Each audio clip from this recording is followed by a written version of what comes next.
Assalamualaikum warahmatullahi wabarakatuh. Selamat pagi adik-adik kelas Teknopreneurship.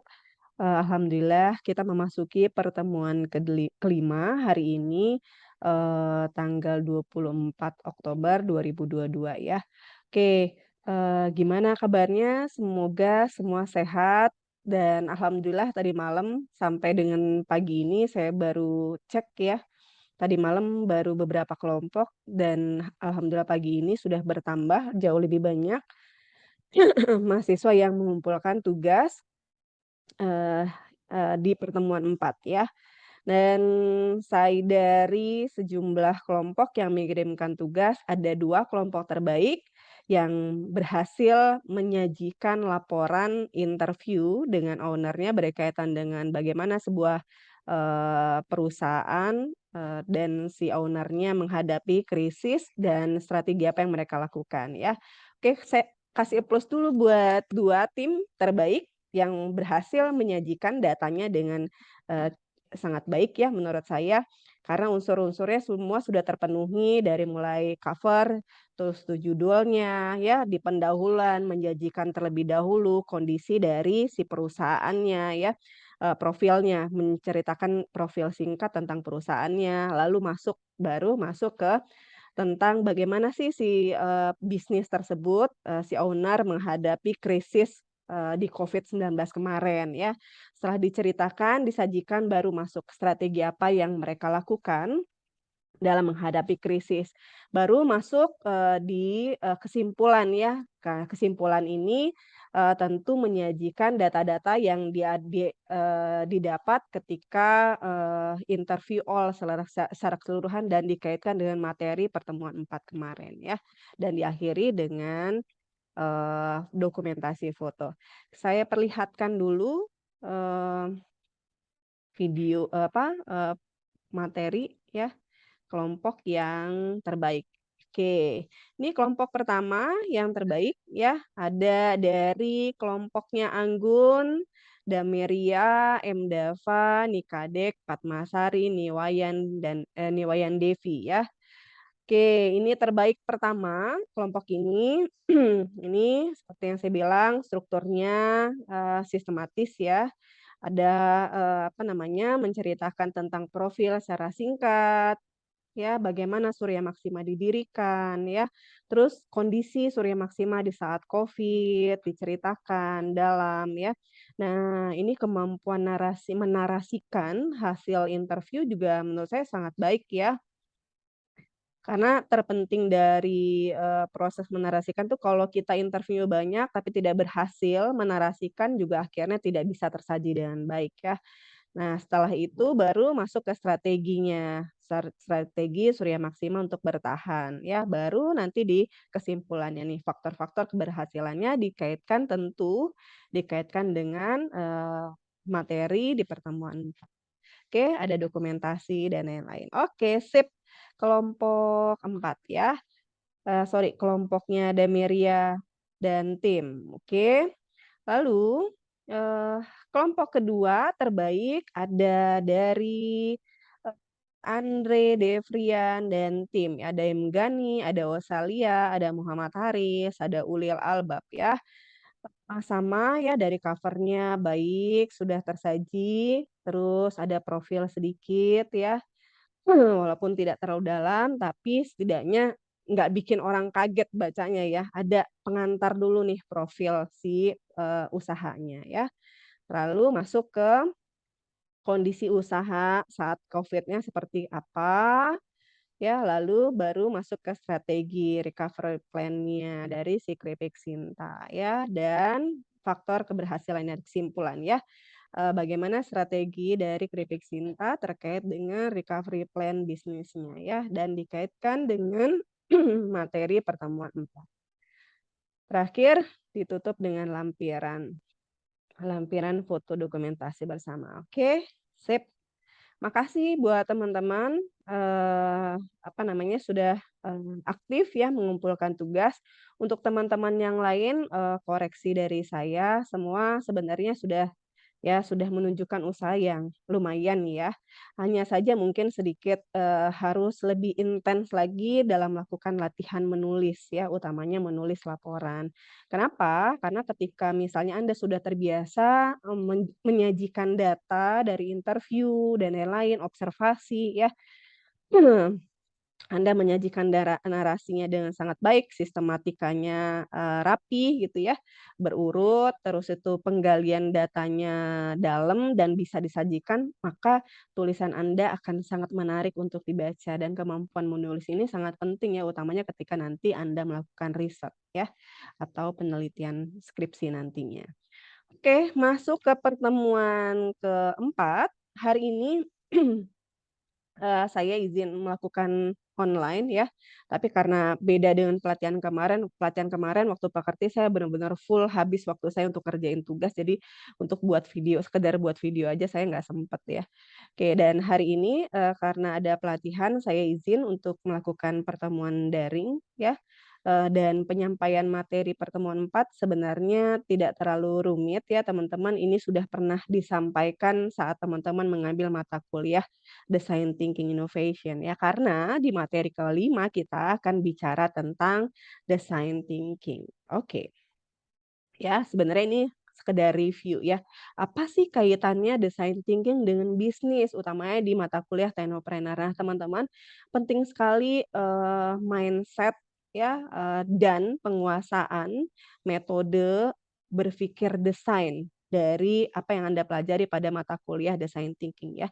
Karena sebenarnya, bisnis untuk menciptakan, bisnis baru yang inovatif, yang menjadi menjawab kebutuhan pelanggan, maka, kita membutuhkan sebuah metode yang baik, yang bisa, memastikan bahwa apa yang kita sajikan, apa yang kita buat, baik itu produk maupun jasa, sebenarnya produk dan jasa tadi diciptakan, dibuat sesuai dengan kebutuhan pelanggan. Atau misalnya Anda ingin menciptakan sebuah bisnis yang sebenarnya bukan baru ya, bisnisnya sudah ada, misalnya seperti ya seperti yang ada saat ini ya, Gojek online bertaburan dan lain-lain. Ada banyak pilihan, tidak hanya satu, mulai dari Gojek misalnya, Maxim misalnya, atau kalau yang Lampung juga punya itu saya lupa ya namanya. Nah, misalnya kalau kita mau membuat sebuah, eee bisnis yang di bidang yang sama ya, hanya saja kita menawarkan suatu value yang berbeda ya. Nah, untuk menciptakan bisnis tersebut ya, untuk menciptakan bisnis yang sama tapi value berbeda tadi, salah satu metode yang bisa kita lakukan adalah pendekatan metode design thinking ya. Oke, saya share screen dulu. Oke,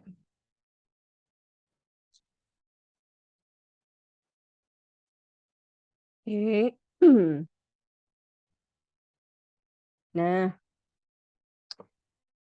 jadi, design thinking sebenarnya tadi ya saya jelaskan bahwa ini merupakan sebuah, langkah awal yang kita butuhkan sebenarnya ketika kita mau menciptakan sebuah bisnis gitu ya, atau, baik itu bisnis baru atau menciptakan bisnis yang sudah ada, tapi menawarkan sebuah value yang berbeda gitu ya. Maka metode design thinking itu sangat dibutuhkan. Nah, eee, apa itu design thinking? Materinya sama sebenarnya waktu teman-teman sudah dapatkan di mata kuliah Design Thinking Innovation ya. Ini kalau kita tarik pada kesimpulan sebenarnya apa sih design thinking itu sebuah, design thinking itu mengacu pada proses kognitif ya, kognitif itu berarti kesadaran ya, pemahaman ya, strategis dan praktis di mana konsep desain itu dikembangkan ya. Nah, jadi artinya metode design thinking ini nggak hanya sekedar bicara membangun sebuah pemahaman kognitif, tapi berbicara tentang sebuah bagaimana strategi membuat sesuatu produk baru atau tadi ya, menciptakan sebuah value baru gitu ya. Kebutuhannya untuk, kalau kita mau, kalau dalam konsep, bisnis ya, mau menciptakan sebuah produk, yang bisa, bermanfaat untuk pengguna dan juga memiliki apa namanya, prospek bisnisnya ke depan gitu ya. Nah, banyak sebenarnya, apa namanya, konsep design thinking yang diterapkan dari, banyak, institusi pendidikan ya, maupun, pemikir-pemikir lainnya ya, nanti kita singgung di tahap berikutnya ya.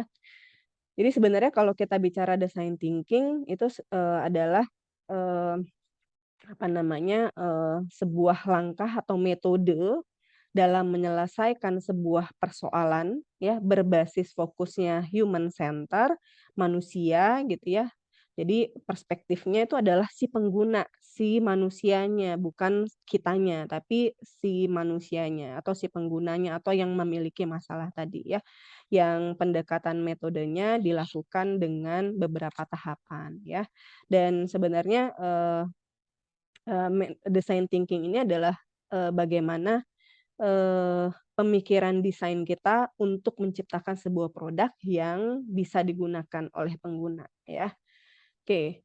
Nah, jadi kembali ditekankan bahwa design thinking adalah user center approach to problem solving ya. Jadi design thinking itu adalah, sebuah pendekatan yang berbasis kepada, manusia, user gitu ya, untuk menyelesaikan sebuah masalah gitu ya.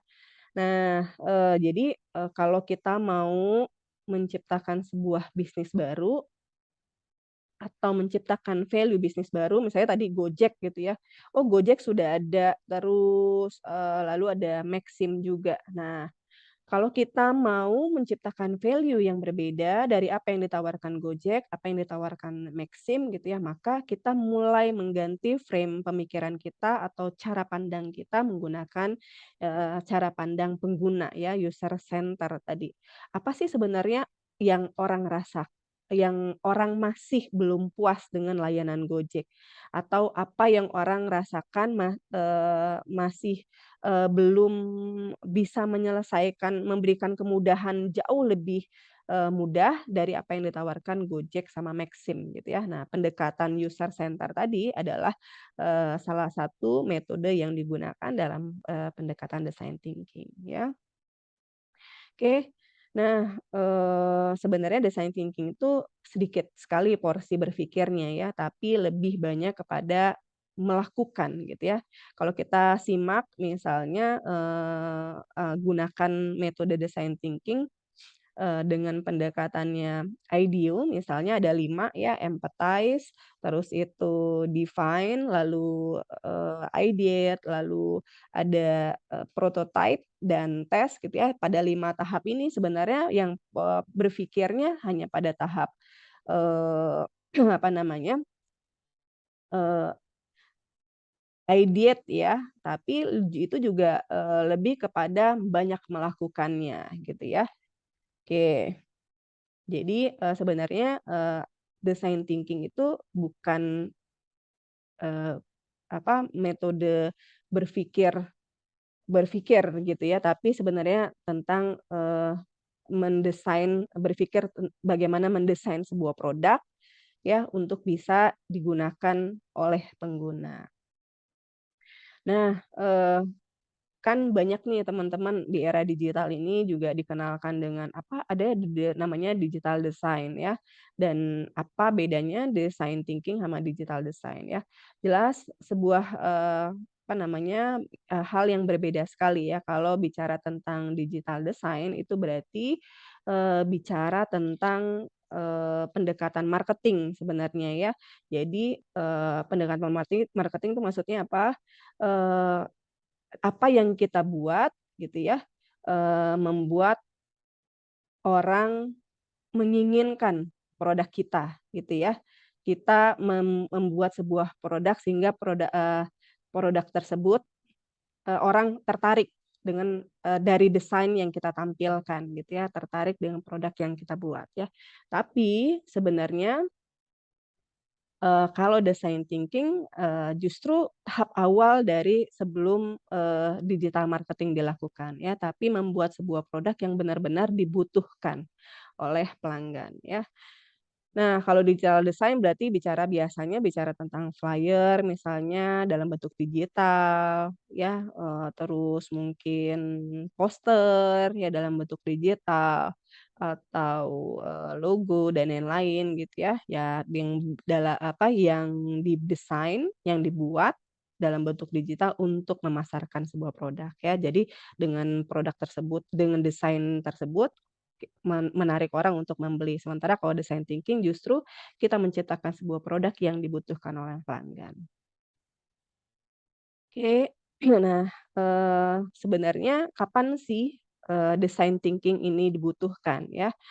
Nah, design thinking ini dibutuhkan sebenarnya, khususnya gitu ya untuk menghadapi sebuah problem yang, wicked. Wicked itu yang kompleks ya, yang ngejelimet, yang kadang-kadang bisa menjebak gitu ya. Dan problemnya tersebut tidak bisa diselesaikan dalam, cara sederhana gitu ya. Karena apa? Misalnya ketika, problem tersebut kita selesaikan, ternyata akar persoalannya bukan itu gitu ya, tapi, lebih ke, problem lain misalnya.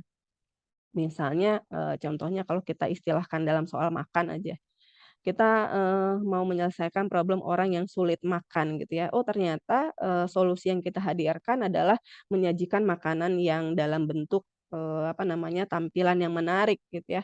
Padahal sebenarnya bukan di sana persoalannya. Mungkin setelah digali persoalannya adalah, oh ternyata dia ada problem dari sisi entah itu pencernaan, apa namanya, entah itu sariawan dan lain-lain ya, sebenarnya akar persoalannya itu bukan dari sisi dia tidak menarik melihat makanan, tapi ada soal nafsu makan misalnya, sisi pencernaan dan lain-lain yang sebenarnya, problem utamanya bukan pada, tampilan gitu ya. Nah, design thinking itu sebenarnya memang digunakan untuk menyelesaikan sebuah problem yang, wicked tadi, menjebak ya, yang nggak sesimpel itu, nggak sesederhana itu untuk diselesaikan, tapi membutuhkan sebuah, kedalaman, pemahaman yang lebih dalam ya, terhadap problem yang dihadapi oleh si pengguna tadi. Karena apa?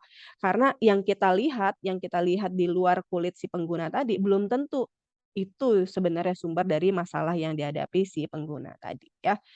Oke, nah, ini lewatin aja ya. Mengapa kita perlu design thinking ya? Karena, ini kata Albert Einstein ya, sesuatu yang gila, nggak masuk akal dan lain-lain ya, kalau kita mau melakukan, menghasilkan ya, kalau kita berharap sesuatu hasil yang berbeda dengan kita menyelesaikan dengan cara yang sama berulang-ulang gitu ya. Udah tahu misalnya, apa namanya, Eee, metode pembelajaran misalnya ya, kalau, belajar bahasa Inggris itu nggak hanya sekedar membaca, reading reading reading aja misalnya ya, ternyata ada problem lainnya dan nggak bisa mendorong orang untuk bisa belajar atau berkomunikasi secara baik dalam bahasa Inggris ya.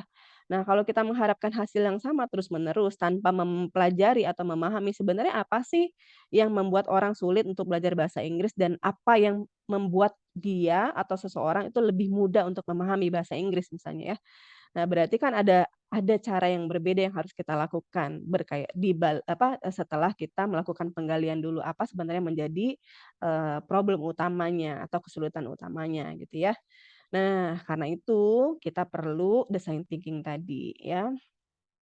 Oke. Nah, contoh masalah-masalah yang kompleks misalnya ya, yang dapat kita selesaikan dengan melakukan, pendekatan design thinking. Misalnya produk atau layanan apa yang harus diciptakan agar dapat berdaya saing tinggi. Misalnya kalau hari ini, teman-teman sudah banyak sekali melihat belanja online gitu ya, udah banyak banget mulai dari Tokopedia, Shopee, Lazada, apalagi namanya, eee eee, banyaklah ya, Lazada saya tahunya cuma 3 sih ya yang paling banyak Shopee dan Tokopedia ya.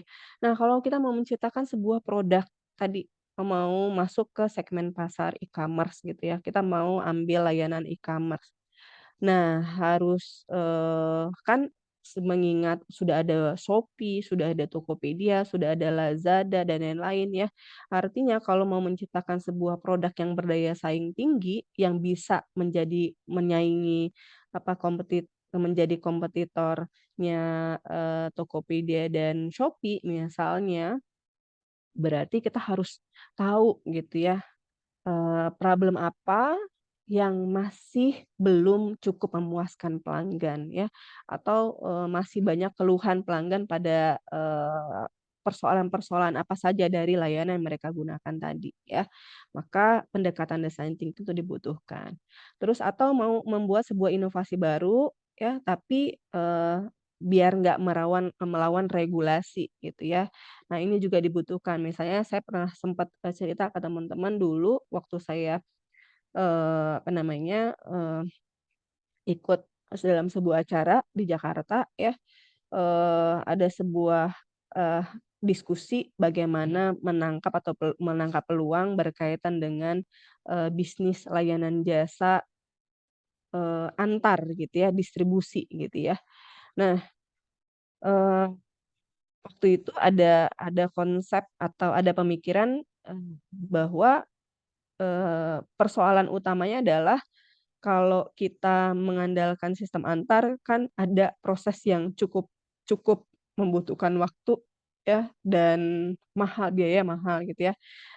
Caranya seperti apa misalnya, kita harus datang ke tempat, jasa jasa antar, jasa kirim gitu ya, terus melakukan administrasi, lalu barang kita menunggu sampai dengan, kuota terpenuhi dan barang baru dikirim gitu ya, atau nggak pakai kuota tapi, sesuai dengan jadwal pengiriman dari si, jasa, apa namanya, jasa, eee, pengiriman tadi gitu ya.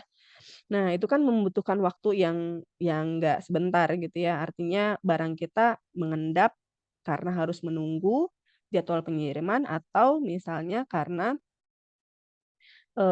mencukupi kuota misalnya. Nah, konsep solusinya misalnya gimana caranya mengirimkan sebuah produk, mengirimkan barang ya dengan sistem titip gitu ya. Ada orang yang nitip, mau ke Jakarta, mau ke mana gitu ya, titip aja ke mereka, kan mereka punya kuota bagasi misalnya.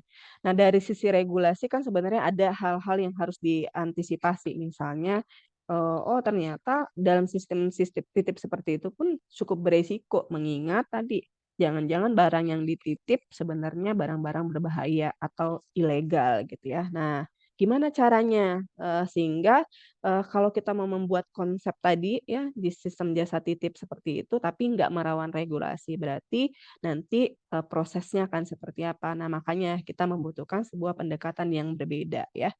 Oke, terus, apa yang, ketika masalahnya contohnya apa yang harus dilakukan agar dapat segera keluar dari krisis yang dihadapi ya. Misalnya dalam situasi, apa namanya, Covid gitu ya, terus pengiriman atau pembelian barang terbatas akses orang untuk saling berinteraksi, bertemu, tatap muka, itu sulit gitu ya, tapi proses pembelajaran tuh nggak bisa berhenti dengan, apa namanya, dengan, adanya Covid atau pembatasan orang untuk berinteraksi. Nah, kalau kita mau menciptakan sebuah solusi lain dari situasi yang ada misalnya berarti apa yang harus dilakukan. Nah, termasuk pada situasi sekarang ya, ketika sebenarnya COVID-19, sudah cenderung turun gitu ya, tapi proses pembelajaran sudah banyak juga melakukan daring, tapi, dirasa tatap muka melalui daring masih belum efektif. Nah, kalau kita mau menciptakan sebuah solusi lain, sehingga solusi yang ada juga bisa diperbaiki dan bisa menjadi lebih baik nantinya solusi yang lainnya gitu yang terbarunya, maka pendekatan yang bisa dilakukan adalah pendekatan design thinking ya.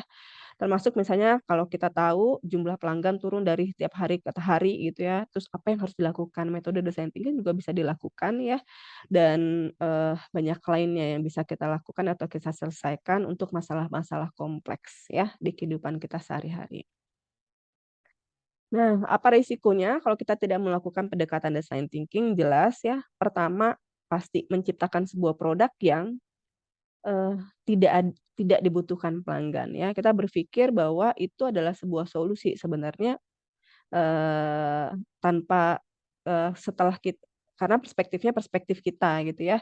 Mindset-nya mindset kita sebagai pengguna, bukan si pelanggannya ya. Karena pada proses design thinking misalnya setelah pada tahap empati kita mencoba memahami persoalan ya, pada tahap define kita merumuskan apa yang menjadi persoalan pelanggan.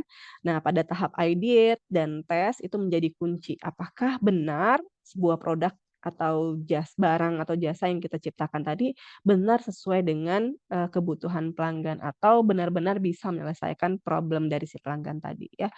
Akhirnya kalau kita tidak melakukan pendekatan design thinking, akhirnya kita menciptakan sebuah produk yang, tidak berguna ya atau tidak menjawab kebutuhan pelanggan. Terus kedua misalnya, masalah-masalah yang kompleks tadi ya, akhirnya, hanya diselesaikan misalnya, oh ternyata persoalan tadi, dari sisi penggunaan bahasa Inggris misalnya ya, oh ternyata, ketika ada problem kenapa orang sulit sekali menguasai bahasa Inggris, pertama karena mereka tidak biasa karena ini bukan bahasa yang cenderung mereka temui sehari-hari misalnya. Oh kedua juga, dari sisi ada struktur, apa namanya, struktur, pengucapan ya, penulisan atau, membuat kalimat yang berbeda-beda dan lain-lain gitu ya, yang sebenarnya faktor faktor masalahnya itu agak banyak gitu ya. Nah, ketika kita menciptakan sebuah produk yang tidak menggunakan pendekatan design thinking, akhirnya sebuah solusi yang kita hasilkan hanya menjawab satu persoalan saja, tapi mungkin persoalan-persoalan lain yang menjadi, dasar dari, apa namanya, masalah tersebut tidak bisa diselesaikan, misalnya gitu ya. Terus, eee akhirnya kalau kita tidak menggunakan pendekatan design thinking, kita akan kalah bersaing dari pihak lain dan terjebak ya, terjebak pada status quo bahwa, "Oh produk kita udah bagus banget nih, udah keren banget," gitu ya. Karena kita tidak melakukan pendekatan design thinking, nggak melakukan tes gitu ya, nggak pernah memahami apakah benar produk kita menjawab kebutuhan pelanggan atau enggak ya. Dan akhirnya kalau kita tidak menggunakan pendekatan design thinking, akhirnya produk kita ditinggalkan. Karena apa? Karena nggak, tadi ya, mungkin, nggak hanya sekedar tidak menjawab kebutuhan pelanggan, tapi juga nggak sesuai dengan situasi atau kondisi terkini dari si problem atau si pemilik masalah tadi ya. Oke. Nah, apa saja elemen penting dalam melakukan design thinking ya? Ada 4 hal yang menjadi pegangan kita dalam melakukan metode atau melakukan metode design thinking ini dalam menyelesaikan sebuah masalah gitu ya. Yang pertama people center ya, berpusatnya kepada manusia, lalu kedua highly kreatif, ketiga hands on, dan empat iteratif ya. People center itu maksudnya seperti apa? People center itu maksudnya adalah, ketika kita ingin menjawab sebuah persoalan, proses pertama yang harus kita lakukan adalah menggali dan memahami dulu apa sebenarnya menjadi akar persoalan si pelanggan tadi atau si customer tadi ya. Kalau kita bilang, "Oh hari ini, sulit sekali untuk mencari atau," misalnya mencari ya kalau ibu-ibu nih, mencari pengasuh gitu ya, pengasuh anak misalnya, susu sulit sekali misalnya. Nah, berarti sebenarnya apa, eee, poin utama, dasar pertama yang harus kita lakukan dalam menyelesaikan persoalan tadi, yang pertama adalah people center. Kalau kita jadi orang, jadi ibu-ibu gitu ya, apa sih sebenarnya kekhawatiran pertama kita, terbesar kita, kesulitan kita terbesar tuh apa? Kita gali gitu ya. Nah, nanti setelah paham, dengan apa yang menjadi persoalan pelanggan tadi, persoalan ibu-ibu mau mencari pengasuh anak misalnya, baru kita tahu sebenarnya apa yang harusnya kita jawab sebagai sebuah solusi gitu ya. Kalau kita mau membuat sebuah layanan untuk jasa, penghubung pengasuh anak misalnya berarti, faktor-faktor menjadi, kesulitan si pelanggan tadi itu yang harus kita jawab. Oke, people center, berpusatnya kepada manusia ya. Mulai dari pengguna ya, mulai dari pengguna, rasakan apa yang dirasakan pengguna ya, mulai dari kesulitannya, keriuhannya ya, sampai kekhawatiran dan lain-lain. si pengguna terhadap sebuah persoalan tersebut ya. Nah, yang kedua, highly kreatif ya. Kita harus berpikir sesuatu yang benar-benar kreatif dan inovatif, berbeda dan benar-benar menjawab kebutuhan pelanggan ya. Karena, kalau kita berpikir sama seperti yang sudah ada gitu ya, maka ya, tadi, produk yang kita hasilkan nantinya ya tidak akan cukup kompetitif gitu ya. Karena ya sudah ada, ya biasa-biasa aja solusi yang kita buat ya. Nah, kebutuhan untuk berpikir kreatif dan inovatif ini tentu ya membutuhkan sebuah proses yang, proses yang cukup, dalam ya. Maksudnya ya berarti melibatkan banyak tim, all tim gitu ya, dengan perspektif pelanggan tentunya. Terus, kita juga tahu nih dengan, penyelesaian-penyelesaian yang saat ini sudah ada tuh seperti apa, sehingga kita tahu, proses kreativitas kita kalau kita mau menciptakan sebuah keterbaruan ya, maka, apa yang akan dilakukan atau yang belum dijawab oleh, apa namanya, kompetitor kita gitu ya, highly kreatif, oke. Nah yang ketiga hands on, artinya apa? Artinya bahwa design thinking itu bukan sebuah, langkah untuk hanya sekedar, berteoritis gitu ya, menciptakan teori-teori aja atau pemikiran-pemikiran saja. Ini konsep, apa, saatnya ketika sudah dibuat dalam sebuah konsep, idea, maka idea tersebut harus dibuat dalam sebuah prototype. Prototype itu artinya sebuah ide tadi bisa dituangkan dalam sebuah bentuk ya, yang bisa dilihat gitu ya, bisa, dijalankan gitu ya. Termasuk itu kalau konsepnya hanya sebuah aplikasi gitu ya. Tadi, oh kalau, hari ini untuk mencari, jasa atau mencari layanan untuk pengasuh anak itu sulit, berarti kalau kita menciptakan sebuah produk layanan dalam bentuk digital, ya, berarti hands on itu adalah prototipe yang bisa memudahkan si pelanggan untuk bisa memahami bagaimana proses yang akan dilakukan ketika mereka akan mengorder atau mendapatkan jasa layanan yang kamu tawarkan gitu ya, hands on. Prinsipnya bukan hanya teori, tapi memang bekerja gitu ya. Produk-produk atau ide-ide yang Anda sudah ciptakan, sudah muncul tadi dituangkan dalam sebuah produk yang real gitu ya.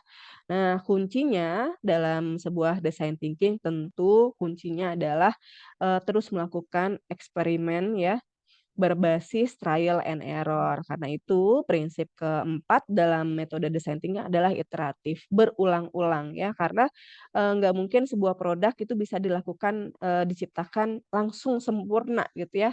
Karena itu proses dalam design thinking itu setelah, sebuah prototype ya dilakukan, berikutnya adalah tes ya, diuji dulu nih kepada pelanggan. Paham nggak mereka? Bisa mengerti nggak caranya? Cukup memudahkan mereka nggak untuk melakukan pemesanan? Atau sampai ke, cukup membuat mereka, yakin nggak bahwa jasa yang ditawarkan tadi benar-benar menjawab kebutuhan mereka gitu ya. Oke, iteratif prosesnya berulang. Nanti setelah tes, oh ternyata nggak cukup memuaskan, oh nggak cukup, apa menjawab problem mereka, maka dilakukan proses berikutnya, empati lagi, define lagi, lalu ideate lagi dan perbaiki, lalu melakukan tes lagi sampai pada akhirnya produk yang kita hasilkan itu sempurna atau menjawab kebutuhan pelanggan ya. Nah, siklusnya ini tadi ya, idea ya, idea, build, buat, terus, luncurkan, pelajari lagi ya, kekurangannya apa, perbaiki idenya, buat lagi, dan terus lakukan ya. Oke. Nah, ada banyak metode design thinking ya yang dikeluarkan mulai dari IDEO, Explain, Cooper, Frog, dan lain-lain ya. Tapi sebenarnya prinsip design thinking tuh walaupun banyak ya yang meluncurkan prinsip design thinking tuh jelas ya, satu ya adalah, ada proses memahami kebutuhan pelanggan, ada proses membuat, idenya dan membuat prototipe dan tesnya ya. Nah, yang banyak digunakan nih punyanya Stanford ya, dari Empathize, Define, Ideate, Prototype, dan Test ya. Dan ada yang punya British Council juga, yang terdiri dari 7 tahap ya, mulai dari observe, terus understand, observe, define, point of view, ideate, prototype, test, dan reflect ya. Oke. Nah, ini punya Stanford ya, empathize tuh, bisa dilakukan dengan melakukan interview ya. Bagaimana kita memahami apa yang menjadi penderitaan pelanggan, apa yang dirasakan, kesulitan apa yang dirasakan pelanggan. Misalnya kalau kita bicara tadi, sulit banget untuk ibu-ibu, bekerja ya untuk mencari pengasuh anak misalnya. Nah, untuk bisa paham penderitaan apa yang mereka rasakan, kesulitan apa yang mereka rasakan, kekhawatiran apa sih yang mereka rasakan ketika mencari jasa dan menggunakan jasa penitipan anak misalnya ya. Kita bisa menggali, proses, persoalan problem tadi dengan melakukan interview ya, atau dengan mengikuti shadowing itu kan mengikuti atau melihat langsung ya, atau juga, apa namanya, observasi ya sebenarnya, melihat dan menjalani atau melakukan lah ya. Sehingga kita tahu dan paham pada akhirnya, apa sebenarnya yang menjadi kekhawatiran atau problem utama ketika mereka atau ibu rumah tangga tadi ingin menggunakan jasa, eee, baik itu penitipan anak atau jasa pencari babysitter atau pengasuh anak misalnya ya. Nah, pada tahap define ini berikutnya kita lakukan ya, lebih merumuskan sebenarnya karakter seperti apa yang dibutuhkan persona si pengguna tadi ya, sehingga kita tahu apa yang akan mereka, selesaikan ya, role objektifnya atau biasa kalau di, British Council kita kenal jobs to be done-nya, apa yang harus dia lakukan atau selesaikan si pengguna tadi gitu ya. Tadi kan berarti mau mencari pengasuh anak yang misalnya, bisa dipercaya, bagus, attitude-nya ada, bersih misalnya dan lain-lain gitu ya, misalnya gitu ya. Terus lalu mulai ideate ya, kita kreasikan atau kita, apa namanya, tuangkan ide-ide kita dengan sebanyak-banyak mungkin tanpa justifikasi ya, tanpa, terlebih dahulu memilah mana yang baik, mana yang nggak baik gitu ya. Nanti setelah terkumpul sekian banyak ide, baru kita pilih mana, solusi atau ide yang benar-benar bisa menyelesaikan, apa yang, dikhawatirkan pelanggan atau ketakutan pelanggan tadi ya. Ketika sudah dirumuskan, maka tahap berikutnya adalah membuat sebuah prototipe-nya. Nah, hands on prinsip, ketiga dari, konsep atau metode design thinking hands on. Saatnya membuat mock-up-nya, saatnya membuat storyboard-nya ya, buat sesederhana mungkin dan bisa bekerja dengan baik ya. Lalu prosesnya diulangi terus-menerus dengan menggunakan tes, uji coba, sehingga kita tahu bahwa produk yang kita hasilkan tadi benar-benar menjawab kebutuhan pelanggan ya. Kalau memang belum, maka balik lagi prosesnya kepada empathize ya, kita balikan lagi, oke, ketika si pengguna menggunakan jasa kita kok kayaknya dia makin susah gitu ya, mana yang makin susahnya gitu atau masih, ketika kita tes, ternyata ada, di satu tahap dia agak jeda gitu ya, atau dia bingung dia harus langkahnya seperti apa. Nah, pada tahap itu berarti saatnya kita melakukan perbaikan pada produk yang kita buat tadi ya.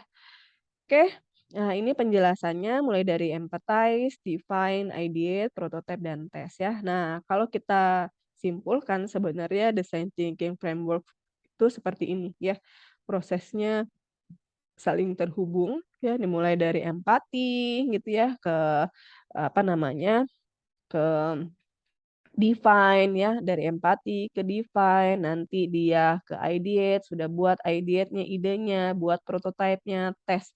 Dia akan kembali lagi kepada empati, dia akan lagi mulai ke define, lalu ke, ide lagi, ke buat prototipe dan tes kembali. Dan proses ini terus berulang, iterasi namanya ya, terus berulang sehingga mendapatkan sebuah hasil yang benar-benar menyelesaikan kebutuhan pelanggan ya. Nah kesimpulannya, ya, Design thinking adalah sebuah pendekatan yang berbasis kepada manusia ya, pengguna untuk menyelesaikan sebuah masalah ya. Nah, sebenarnya design thinking juga, spesialnya, digunakan untuk membantu menyelesaikan persoalan-persoalan yang wicked ya, menjebak, sulit, ngejelimet, yang nggak mudah, nggak sederhana gitu ya, problem-problem yang nggak sederhana. Ya, design thinking itu, dilakukan, step by step prosesnya ya, dan berulang-ulang sehingga, menciptakan sebuah hasil yang sesuai dibutuhkan oleh pelanggan ya. Multiple iteration berarti berulang-ulang ya. Design thinking is about doing ya.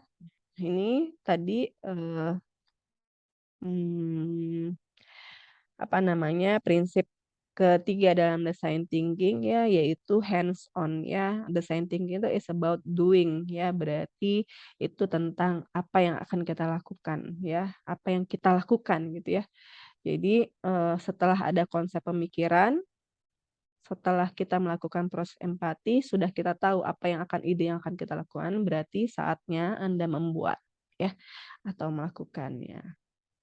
Oke, itu, penyampaian materi hari ini, mudah-mudahan, teman-teman, kembali bisa ya, eee pemahaman kita tentang metode design thinking untuk menciptakan sebuah produk yang benar-benar dibutuhkan oleh pelanggan, oke.